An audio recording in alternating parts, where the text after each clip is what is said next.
عوام کو آٹا نہ ملے تو پھر سر اس حادثہ وقت کو کیا نام دیا جائے؟ بسم اللہ الرحمن الرحیم۔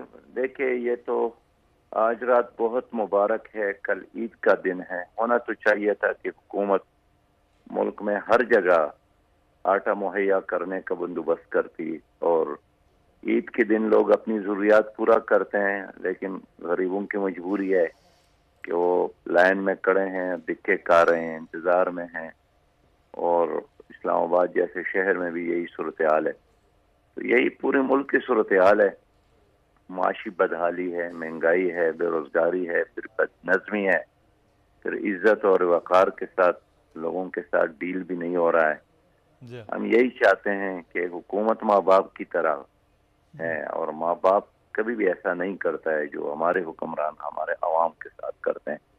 خود خوشحال ہیں، خود مزے کرتے ہیں، خود وی آئی پی ٹریٹمنٹ لے رہے ہیں، خود اپنے مراد میں اضافہ کر رہے ہیں، خود ایک دن کے لیے تصور نہیں کر سکتے ہیں جو عوام سال کی 365 دن تکلیف برداشت کرتے ہیں۔